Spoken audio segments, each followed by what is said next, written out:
Fala galera, tudo bem?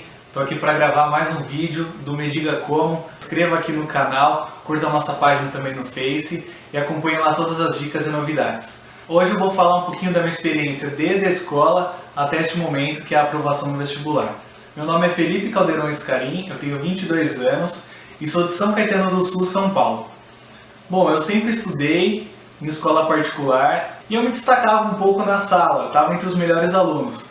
Então, com isso, eu achei que passar no vestibular seria só mais uma questão de tempo. E não foi bem assim. Na escola, a gente está muito acostumado a decorar a apostila um dia antes da prova, ficar estudando aqueles minutos antes da prova. Então você acerta as questões, mas também passa uma semana e você não lembra mais de nada da matéria. E essa lógica no vestibular não funciona. O vestibular é uma prova que mede o conteúdo de todo um ano letivo, na verdade todo o ensino médio, que são os 3 anos. Então não adianta estudar na véspera, que isso acaba mais te prejudicando do que te ajudando na hora da prova. Eu então terminei o ensino médio, prestei as principais faculdades daqui de São Paulo e não passei, fiquei muito abaixo da nota de corte. Com isso eu fui procurar um cursinho, e o cursinho que eu achei que atenderia as minhas possibilidades foi o ângulo de São Paulo, Tamandaré. Eu percebi no primeiro dia de aula o quanto de gente que estava prestando, concorrendo à vaga comigo. E eram pessoas muito boas, de colégios particulares bem melhores. Então naquele momento eu tomei um choque, né? Então aquele ano foi um ano para nivelar o meu conhecimento, para ter uma noção básica de todas as matérias. Só que teve um problema. Quando chegou mais ou menos em setembro, outubro, eu comecei a meio que desacreditar. Eu comecei a ver que meus colegas tinham feito 3, 4 anos de cursinho, então eu me conformei com essa ideia de que eu teria que fazer mais anos de cursinho. E então, com esse pensamento de conformismo, eu prestei o vestibular naquele ano e não deu, fiquei bem longe, voltei para o ângulo e fui fazer mais um ano.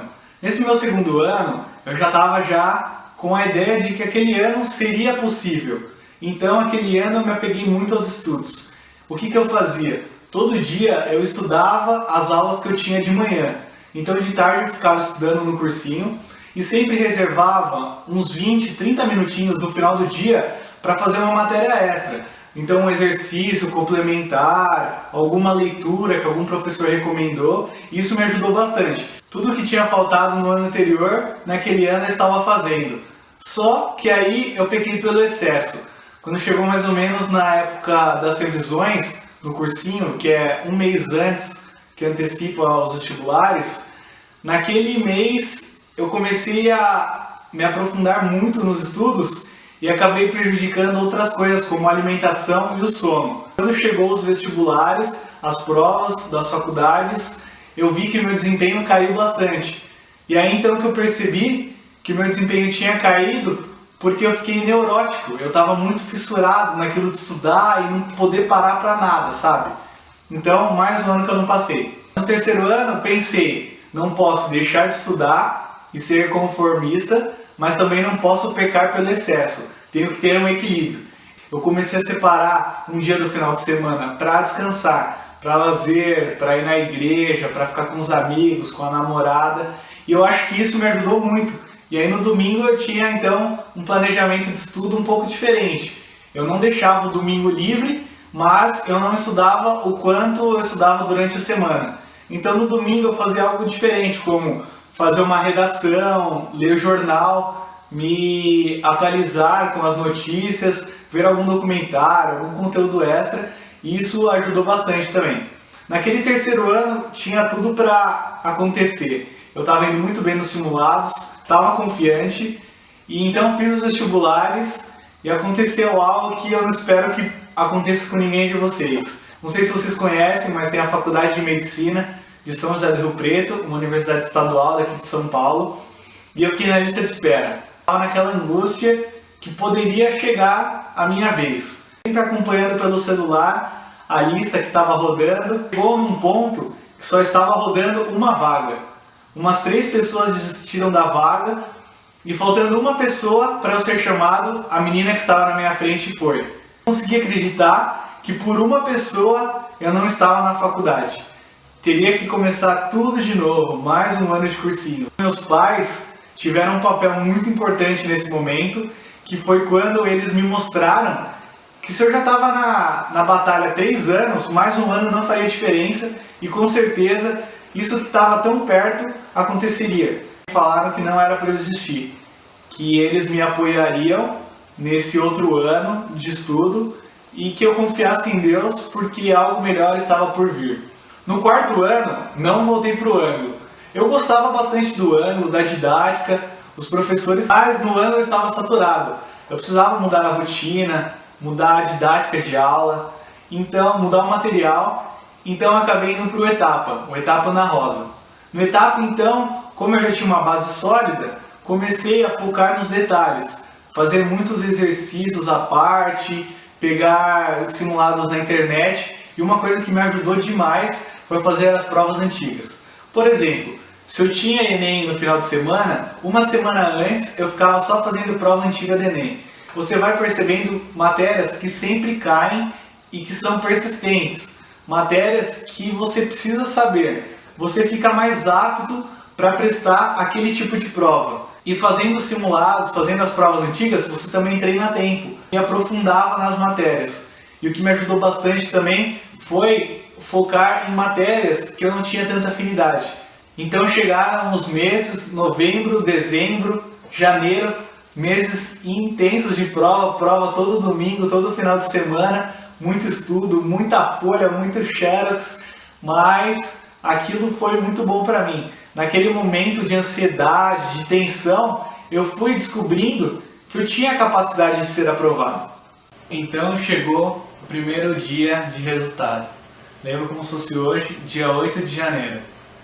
Aniversário da minha namorada, ia sair a lista da UFPR, ia sair a nota no Enem. Então aquele dia estava sendo um dia muito tenso. Deu 14 horas, eu entrei no celular, entrei no site e o site não carregava. Foi então que eu lembrei que a UFPR, alguns alunos desenvolveram um aplicativo para mostrar o resultado. Então abriu ali o aplicativo, na pressa, não aguentava mais esperar, fui direto para a lista dos aprovados. E a lista em ordem alfabética. Fui direto no F, só tinha um tal de Fábio. Olhei para minha namorada que estava esperando a resposta, eu falei, não deu de novo. Ela falou, não, mas tenta olhar de novo, às vezes você está olhando errado. Eu falei, não, está em ordem alfabética e o F só tem um tal de Fábio. Ela falou, poxa, vamos esperar, né? Vamos confiar em Deus. E ali fiquei meio desanimado e comecei a rolar a lista, assim, como quem não quer nada. E de repente eu vi que começou a ordem alfabética de novo. Já começou de novo a ordem alfabética, vou no F de novo. Quando eu fui no F, estava lá, Felipe Caldeirão Scarim, aprovado. Nossa, naquele momento, era muita emoção. Liguei para os meus pais, correndo. Nossa, a hora que eu falei pro meu pai, começou a gritar no telefone, porque assim, a gente não acreditava. Tantos anos de cursinho, que parecia que aquele sonho não chegaria mais. E naquele momento tinha chegado. Naquele mês de janeiro, eu continuei fazendo alguns vestibulares, segunda fase, e foram vindo mais aprovações. Então, eu fui aprovado pelo Enem, na UFMG, em Belo Horizonte, fui aprovado também na UFRJ, a do Rio de Janeiro, a Federal. Aí eu fui aprovado na FAMERP, que no ano anterior eu tinha ficado por uma pessoa, fui aprovado também na Santa Casa, daqui de São Paulo. Tudo foi compensado, graças a Deus e aos meus estudos. Então valeu a pena eu ter me dedicado um pouco mais, eu ter me esforçado e não ter desistido no meio do caminho. Eu vou falar mais um pouquinho para vocês sobre alguma coisa que vocês podem estar melhorando para facilitar essa aprovação no final do ano para vocês, beleza? A primeira coisa muito importante para se fazer nesse ano de cursinho é montar um planejamento de estudo. Montar uma grade com as matérias que você vai estudar todo dia, focando principalmente naquelas matérias que você já teve a aula e sempre reservar um espaço no final do dia para fazer alguns exercícios extras, ler alguma reportagem a mais, algum artigo científico, que isso também ajuda muito. Separar um dia no final de semana, não que você vai estudar sem parar todo sábado e todo domingo, mas, por exemplo, escolhe um dia para você estudar e um outro dia para você ter um lazer, um descanso. Domingo eu estudava, mas não que eu estudava domingo das 8 da manhã às 8 da noite. No domingo eu estudava mais desencanado, eu fazia uma redação, eu lia um jornal, assistia algum documentário, uma coisa um pouco mais tranquila, mas não deixando de ficar sem fazer nada voltado ao vestibular. Muito importante é ter uma rotina de sono.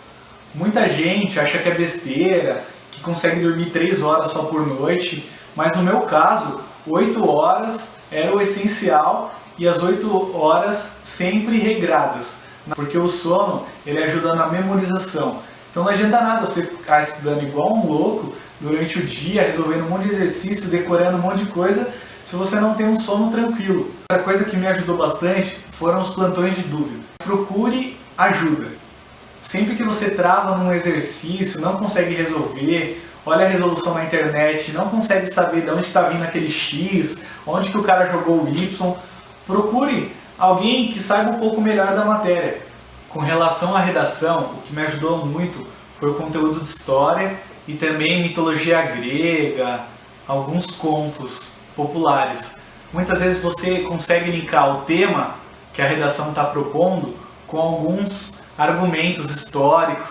Então eu achava muito interessante sempre começar a redação com alguma figura, com algum exemplo, algum fato e depois fazer a analogia com o tema proposto. Isso ajuda grandemente no seu poder argumentativo e aí sua nota aumenta pra caramba também. Fazer simulado. O simulado ele é um termômetro que te indica como você está indo em relação aos outros e como está o seu desempenho. Porque o simulado me mostrava que eu estava entre as pessoas que tinham maior possibilidade de passar. Se você não está no cursinho, procura simulado na internet, pega a prova antiga, faz bastante exercício, treina bastante o tempo, porque muitas vezes em casa, na tranquilidade, a gente consegue matar tudo de boa. Agora chega na hora da prova, com desespero, com a mulher falando que falta 30 minutos, você fica neurótico e às vezes acaba errando de besteira. Ganha uma noçãozinha de chute. Sempre arrisque, vá com tudo. E não se esqueçam de acompanhar o nosso projeto aqui no YouTube, no Facebook. Não deixem de participar. É muito importante para a gente, mas também para vocês, porque agora é o momento de vocês passarem por essa fase e vencerem os desafios. Acompanhe a nossa página, se tiver dúvida pode chamar, manda mensagem, pode fazer o escândalo. A gente tem a central de atendimento aí com um monte de universitários, 24 horas por dia para ajudar vocês no que vocês precisarem, de dicas, de exercícios. Podem perguntar pra gente. Divulguem a página também para os seus amigos, só não vai falar pro concorrente, hein? Fica só entre a gente. Agradeço pela atenção de vocês e tamo junto. Vai dar tudo certo esse ano, se Deus quiser. Valeu!